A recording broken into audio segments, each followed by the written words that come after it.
Depression.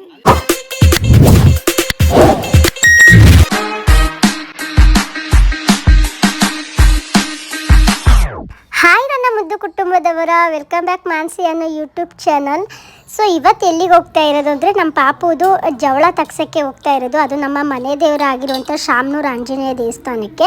So ಬೆಳಗ್ಗೆ ಎಲ್ಲರೂ ಬೇಗ ಎದ್ದು ಫಸ್ಟು ಟಿಫನ್ಗೆ ರೆಡಿ ಮಾಡ್ತಾ ಇದ್ರು, ಪಲಾವ್ ಮಾಡಿದರು.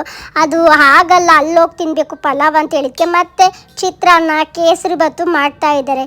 ನಮ್ಮದು ಯಾವುದೇ ಫಂಕ್ಷನ್ ಇದ್ದರೂ ನಮ್ಮ ಮನೇಲಿ ಕುಕ್ಕಿಂಗ್ ಡಿಪಾರ್ಟ್ಮೆಂಟ್ ಯಾವುದಪ್ಪ ಅಂದರೆ ನಮ್ಮ ಪವಿತ್ರ ಅವ್ರದ್ದೇ ಕುಕ್ಕಿಂಗು. ಸೊ ಟಿಫನ್ ಎಲ್ಲ ಮಾಡಿಕೊಂಡು ನಾವು ಹೊರಟಿದ್ದು ಇವಾಗ ಶಾಮನೂರಿಗೆ. ನೋಡಿ ನನ್ನ ಔಟ್ಫಿಟ್ ಹೇಗಿದೆ, ನಾನು ಈ ಥರ ರೆಡಿ ಆಗಿದೆ. ನಾವು ಶಾಮನೂರು ಆಂಜನೇಯ ದೇವಸ್ಥಾನಕ್ಕೆ ಹೋಗೋಕ್ಕಿಂತ ಮುಂಚೆ ನಮ್ಮೂರು ಆಂಜನೇಯ ದೇವಸ್ಥಾನಕ್ಕೆ ಪೂಜೆ ಮಾಡಿಸ್ಕೊಬೇಕು, ಅದಕ್ಕೆ ಹೋಗ್ತಾ ಇದ್ದಾರೆ. ಇವಳು ಬಿಸಿಲು ಬರ್ತಾ ಇದೆ ಅಂತ ತಲೆ ಮೇಲೆ ಕವರ್ ಹಚ್ಕೊಂಡು ಬರ್ತಾವಳೆ. ಆಲ್ರೆಡಿ ದೇವಸ್ಥಾನನ ತಲುಪಿದ್ವಿ, ಇವಾಗ ಪೂಜೆನ ಪ್ರಾರಂಭ ಮಾಡ್ತಾ ಇದ್ದಾರೆ. ಫಸ್ಟ್ ಪೂಜೆ ಎಲ್ಲ ಮುಗಿಸ್ಕೊಂಡು ನಾನು ಸ್ಪೆಟ್ ಬಿಟ್ಟು ಬಂದಿದ್ದೆ ಮನೇಲೆ, ಹಾಗಾಗಿ ಬೈಕಲ್ಲಿ ಝೀ ಅಂತಾಗಿ ಸ್ಪೆಟ್ನ ತೊಗೊಂಡು ನಾನು ರೀಚ್ ಆಗಿದ್ದೆ ಎಲ್ಲಿಗಪ್ಪ ಅಂದರೆ ಟ್ಯಾಕ್ಟ್ರಿ ಹತ್ತೋಕ್ಕೆ. ಟ್ಯಾಕ್ಟ್ರಿಲಿ ಹೋಗೋದು ಎಷ್ಟು ಮಜಾ ಇರುತ್ತೆ ಗೊತ್ತಾ, ಅದರಲ್ಲೂ ನಮ್ಮ ಚಿಲ್ಲಾರಿ ಪೊಟ್ಟಾರಿ ಜೊತೆ ಹೋಗೋದೇ ಒಂದು ಮಜಾ. ಬಿಸಿಲಲ್ಲಿ ಹೋಗ್ತಾ ಇದ್ದರೆ ಬೆವರು ಕಿತ್ಕೊಂಡು ಬರ್ತಾ ಐತೆ ಗುರು. ಸೊ ಇವಳೊಂದು ಹೇಳ್ತಾ ಹಾಗೆ ನಾವು ಒಂದು ಕಾಲ್ ಕ್ಯಾಪ್ಚರ್ ಮಾಡ್ತಾ ಇದ್ದೀವಿ. ಹಾಗೆ ಸೃಷ್ಟಿ ನಮ್ಮ ಪುಟಾಣಿನ ಎತ್ಕೊಂಡಿದ್ಲು, ನಿಂತು ಚೆನ್ನಾಗಿ ನಿದ್ದೆ ಮಾಡ್ತಾ ಇದ್ದ ಟ್ಯಾಕ್ಟ್ರಿಲೆ. ಅಂತೂ ಇಂತೂ ನಾವು ಶಾಮನೂರನ್ನ ತಲುಪೇ ಬಿಟ್ವಿ ಗುರು. ಆ್ಯಕ್ಚುಲಿ ನಮ್ಮ ಮನೆ ದೂರ ಬಂದುಬಿಟ್ಟು ವೆಂಕಟರಮಣ ಸ್ವಾಮಿ ತಿರುಪತಿ. ಅಷ್ಟು ದೂರ ಹೋಗಿ ಜವಳ ಕೊಡೋಕ್ಕಾಗಲ್ಲ ಇಷ್ಟೊಂದು ಜನ ಕರ್ಕೊಂಡು ಅಂತ ಹೇಳ್ಬಿಟ್ಟು ನಾವು ಬಂದಿದ್ದು ಶಾಮನೂರು ಆಂಜನೇಯ ದೇವಸ್ಥಾನಕ್ಕೆ. ಇಲ್ಲೇನ ಮುಡಿ ಕೊಡೋಣ ಅಂತ. ಫಸ್ಟು ಎಲ್ಲಿಗಾತ್ರೆ ಅಷ್ಟೇ ಮಾಡಿಸೋದು, ಮುಡಿಯೆಲ್ಲ ಇವಾಗ ಕೊಡೋಲ್ಲ, ಯಾಕಂದರೆ ಇನ್ನೂ ನೆತ್ತಿ ಕೂಡಿರಲ್ವಲ್ಲ, ಅದಕ್ಕೋಸ್ಕರ ಚಿಕ್ಕ ಪಾಪುಗೆ ಹೆಂಗೆ ಕೊಡೋಕ್ಕಾಗುತ್ತೆ ಜವಳನ. ಹಂಗಾಗಿ ವರ್ಷದೊಳಗೆ ಕೊಡಬೇಕು. ಇನ್ನೂ 9 months ಆಗಿರೋದ್ರಿಂದ ನಾವು ಇವಾಗಲೇ ಕೊಡ್ತಾ ಇಲ್ಲ. ಹಾಗೆ ಕಂಕಣ ಎಲ್ಲ ಕಟ್ಕೊಂಡು ಪೂಜೆನ ಪ್ರಾರಂಭ ಮಾಡಿಕೊಂಡು ನಮ್ಮ ಪಾಪುನು ಸ್ವಲ್ಪ ಮುಟ್ಕೊಂಡು ಕೊಟ್ಟರು ದೇವರಿಗೆ, ಅವನಿಗೆ ಒಳ್ಳೇದಾಗಲಿ ಅಂತ ನಾನು ಕೇಳ್ಕೊತೀನಿ. ಈ ಕಡೆ ಎಲ್ಲರೂ ಕೂತ್ಕೊಂಡು ಅಳತೆ ಹೊಡಿತಾ ಇದ್ರು. ಈ ಕಡೆ ಫೋಟೋ ಸೆಕ್ಷನ್ ಆಗ್ತಾಯಿತ್ತು ಇನ್ನೊಂದು. ಈ ಕಡೆ ಬಂದರೆ ಆಲ್ರೆಡಿ ಪೂಜೆಗೆಲ್ಲ ಪ್ರಿಪ್ರೇಷನ್ ಮಾಡ್ಕೋತಾ ಇದ್ರು ಜವಳ ತಗ್ಸೋಕ್ಕೆ. ನಮ್ಮ ಪುಟಾಣಿ ಪಾಪ ನನ್ನ ಫೋನ್ನೇ ನೋಡ್ತಾ ಇದ್ದ, ಏನು ಮಾಡ್ತಾಳೆ ನಮ್ಮ ಅತ್ತೆ ಅಂತ. ಫಸ್ಟು ಪೂಜಾರಿ ಅವರು ಎಲ್ಗತ್ರನ ಮಾಡಬೇಕು. ಇದು ಕತ್ತರಿಯಿಂದ ಕಟ್ ಮಾಡಲ್ಲ ಕೂದಲನ್ನ, ಫಸ್ಟು ಎಲೆಯಿಂದನೇ ಕಟ್ ಮಾಡಿ ಅದಾದಮೇಲೆ ಕತ್ತರಿಯಿಂದ ಕಟ್ ಮಾಡ್ತಾರೆ, ಅದಕ್ಕೆ ಎಲ್ಗಾತ್ರೆ ಅಂತ ಕರೀತಾರೆ. ನಮ್ಮ ಪುಟಾಣಿ ಹತ್ರ ಚೆನ್ನಾಗಿ ನಗಾಡ್ತಾ ಇದ್ದ, ಅವ್ರು ಆ ಥರ ಮಾಡ್ತಾ ಇರೋದಕ್ಕೆ ನನಗೆ ಚಕ್ರಗುಳ್ಳಿ ಆಗ್ತಾ ಇತ್ತು, ಏನೋ ಒಂಥರ ಖುಷಿ ಅವನಿಗೆ. ಈ ಕಡೆ ಪಾಪ ಅವ್ರ ಮಾವ ಬಂದು ಕತ್ತರಿಯಿಂದ ಕಟ್ ಮಾಡ್ತಾ ಇರುವಾಗ ಹೆಂಗೆ ಅಳ್ತಾ ಇದ್ದ ಅಂದರೆ ಗೊಯ್ ಅಂತಿದ್ದ. ಇವಾಗ ಸೋದ್ರು ಮಾಮನೇ ಅಲ್ವಾ ಫಸ್ಟು ಕೂದಲ ಕಟ್ ಮಾಡೋದು, ಊಟ ಮಾಡಿಸೋದಾಗಿರ್ಬೋದು, ಕಿವಿ ಚುಚ್ಚಿಸೋದಾಗಿರ್ಬೋದು ಎಲ್ಲ ಫಸ್ಟು ಸೋದ್ರು ಮಾವನೇ ಮಾಡಿಬಿಟ್ಟು ಅದಾದಮೇಲೆ ಬೇರೆಯವ್ರು ಮಾಡ್ತಾರಂತ ಕರೀತಾರೆ. ಯಾಕೆಂದರೆ ಸೋದ್ರು ಮಾವಂಗಿರೋ ಅಷ್ಟು ಪ್ರಿಪ್ರೇಷನ್ ಬೇರೆ ಯಾರಿಗೂ ಇಲ್ಲ ಅಲ್ವಾ.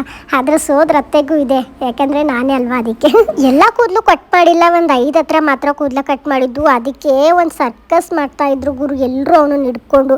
ಪಾಪ ಅವನಿಗೆ ಏನಪ್ಪ ನನಗೆ ಈ ಥರ ಹಿಂಸೆ ಕೊಡ್ತಾರೆ ಅಂತ ಅವನ ಬಾಧೆ ಅವನಿಗೆ.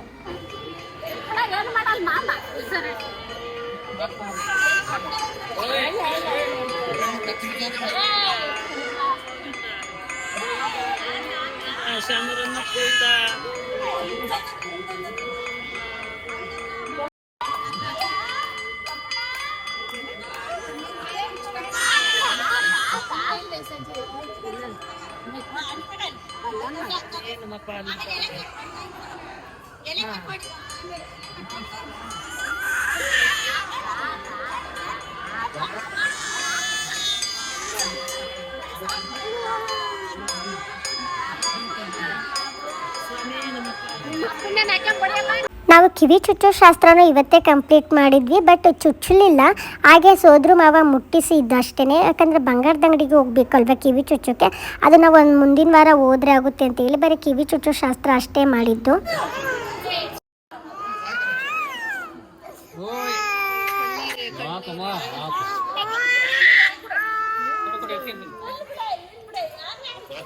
ಈ ಬಿಸಿಲಲ್ಲಿ ನಮಗೆ ಇರೋಕ್ಕಾಗಲ್ಲ ಪಾಪ, ಚಿಕ್ಕ ಮಕ್ಳು ಹೆಂಗಿರ್ತಾರೆ, ತುಂಬ ಸೆಕೆ ಆಗ್ತಿರೋದಕ್ಕೆ ಇರಿಟೇಷನ್ಗೆ ಸಿಕ್ಕಾಪಟ್ಟೆ ಹತ್ತೋಗ್ಬಿಟ್ಟ. ಅದಾದಮೇಲೆ ಅವ್ರು ಸೋದ್ರು ಮಾವಂಗೆ ಉಡಕ್ಕಿ ಹಾಕಬೇಕಿತ್ತು ಅಲ್ವಾ, ಅದನ್ನು ಕೂಡ ಹಾಕ್ತಾಯಿದ್ರು. ಅದನ್ನು ಮುಗಿಸ್ಬಿಟ್ಟು ಅವಳಿಗೆ ಅವ್ರ ಅಮ್ಮಗೂ ಉಡಕ್ಕಿನ ಎಲ್ಲರೂ ಇಡಬೇಕು. ಮುತ್ತೈದರೆಲ್ಲ ಒಂದು 5 members ಬಂದುಬಿಟ್ಟು ಎಲ್ಲರೂ ಇಡ್ತಾಯಿದ್ರು, ಅವಳಿಗೂ ಮತ್ತು ಅವನಿಗೂ.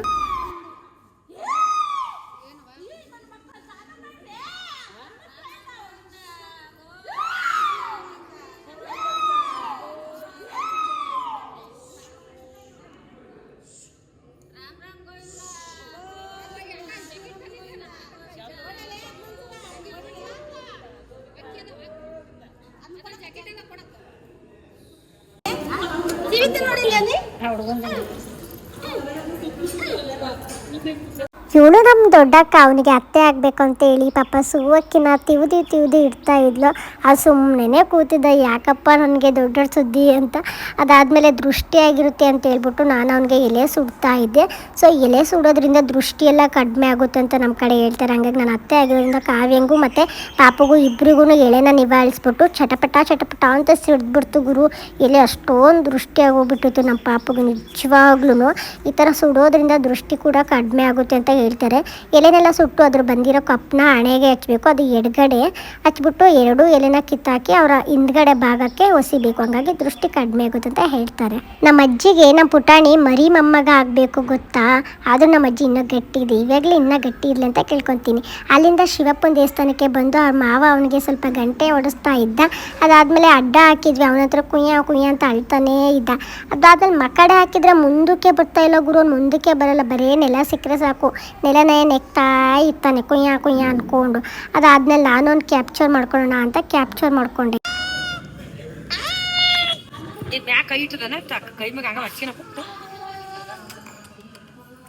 ನಾವು ಹೋಗ್ತಾ ಇರೋದು ಇವಾಗ ಊಟದ ಅಲ್ಗೆ.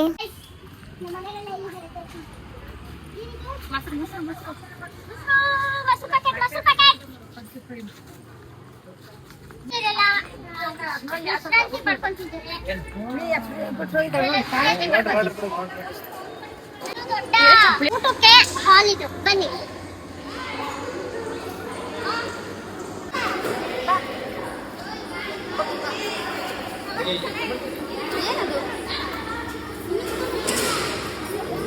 ಚಿಕ್ಕ ಥರ ಬಿದ್ದಿದೆಲ್ಲ ತಿಂತಾ ಇದ್ದೀನಿ. ನಾನಂತರೂ ಕೊಬ್ಬರಿ ತಿಂತಾ ಇದ್ದೀನಿ.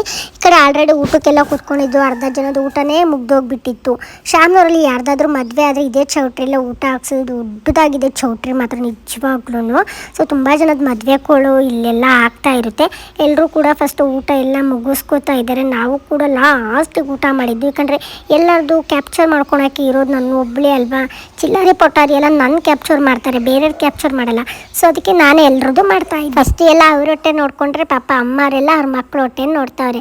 ಇಲ್ಲಿಗೇನೆ ಬಾಕ್ಸಿಗೆ ಪಾಪ ಸರಿ ಎಲ್ಲ ಮಾಡ್ಕೊಂಡು ಬಂದಿದ್ರು. ಪುಟಾಣಿಗೆ ಮತ್ತು ನಮ್ಮ ಅಕ್ಕನ ಮಗುಗೆ ಅವರೆಲ್ಲ ತಿನ್ನಿಸ್ತಾ ಇದ್ರು. ಈ ಕಡೆ ಅಪ್ಪಾಜಿ ಅವರೆಲ್ಲ ಊಟನ ಮಾಡ್ತಾಯಿದ್ರು. ನಾವು ಕೂಡ ಇನ್ನು ಎಲ್ಲ ಕ್ಯಾಪ್ಚರ್ ಆದಮೇಲೆ ಮತ್ತು ನಾನು ಊಟ ಮಾಡಲೇಬೇಕಲ್ವಾ, ನಂದು ಕ್ಯಾಪ್ಚರ್ ಮಾಡಲೇಬೇಕಲ್ವಾ.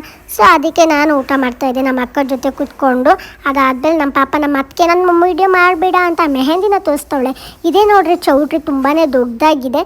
ಯಾರಾದರೂ ಶಾಮ್ನೂರಲ್ಲಿ ಮದುವೆ ಆಗೋರು ಏನಾದರೂ ಇದೆ, ನಿಜವಾಗ್ಲೂ ಚೆನ್ನಾಗಿದೆ. Hand wash, washrooms, rest rooms ಎಲ್ಲದೂ ಚೆನ್ನಾಗೇ ಇದೆ. ಅದಾದಮೇಲೆ ಸಿಕ್ಕಾಪಟ್ಟೆ ಬಿಸಿಲಿತ್ತಪ್ಪ. ನಾವಂತೂ ಚಪ್ಪಲ್ ಹಾಕೊಂಬಂದಿದ್ದಿಲ್ಲ. ಒಟ ಬಂದುಬಿಟ್ಟು ಟ್ಯಾಕ್ಟ್ರಲ್ಲಿ ಹತ್ಕೊಂಡು ಕುತ್ಕೊಂಡ್ಬಿಟ್ವಿ. ಜಾಗ ಇಟ್ಕೋಬೇಕು, ಇಲ್ಲಾಂದರೆ ಟ್ಯಾಕ್ಟ್ರಲ್ಲಿ ಜಾಗನೇ ಕೊಡಲ್ಲ. ಅದರಲ್ಲೂ ಸಿಕ್ಕಾಪಟ್ಟೆ ಬಿಸಿಲಿರೋ ಕಾರಣದಿಂದ ವೇಲು ಗೀಲು ಎಲ್ಲ ಹೊಚ್ಕೊಂಡು ಕುತ್ಕೊಂಡಿದ್ವಿ. ಅದಾದಮೇಲೆ ಝೀ ಅಂತ ಮನೆಗೆ ಬಂದ್ವಿ. ಮನೆಗೆ ಬಂದ ತಕ್ಷಣ ಪಾಪ ಫಸ್ಟು ನಿವಾಳಿಸ್ಲೇಬೇಕಲ್ವ ಪುಟಾಣಿಗೆ. ಯಾಕಂದ್ರೆ ಚೆನ್ನಾಗಿ ದೃಷ್ಟಿಯಾಗೋಗ್ಬಿಡುತ್ತೆ. ರಾತ್ರಿಯೆಲ್ಲ ನಮ್ಮನ್ನು ನಿದ್ದೆ ಮಾಡೋಕ್ಕೆ ಬಿಡಲ್ಲ, ಅಷ್ಟೊಂದು ಹತ್ತೋಗ್ಬಿಡ್ತಾನೆ. ಅದಕ್ಕೆ ನಮ್ಮ ದೊಡ್ಡಮ್ಮ ಬರೋ ಅಷ್ಟರೊಳಗಡೆ ನಿವಾಳಿಸೋಕ್ಕೆ ಎಲ್ಲ ರೆಡಿ ಮಾಡಿಟ್ಟಿತ್ತು.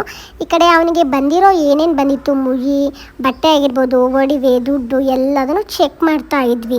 ನಮಗೂ ಬೇಕಾಗುತ್ತೆ ಅಲ್ವ, ಯಾರ್ಯಾರಿಗೆ ಮುಯೆ ಮಾಡಬೇಕು, ನಾವು ರಿಟರ್ನ್ಸ್ ಕೊಡಬೇಕು ಅಂದರೆ ಅವರು ಏನೇನು ಕೊಟ್ಟಿರ್ತಾರೋ ಅದರ ಥರನೇ ನಾವು ಕೊಡಬೇಕು ಅಂತೇಳಿ ಎಲ್ಲದನ್ನು ಚೆಕ್ಔಟ್ ಮಾಡ್ತಾ ಇದ್ವಿ ನಮ್ಮ ಅಕ್ಕ ಅವರು, ನಾವು ಎಲ್ಲ.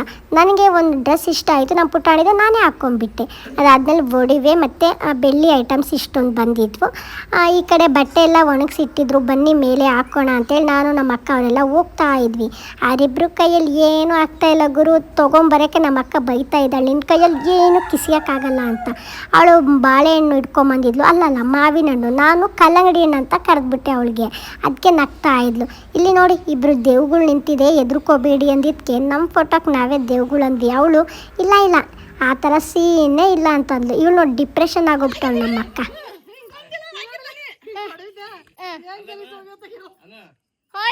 ಡಿಪ್ರೆಷನ್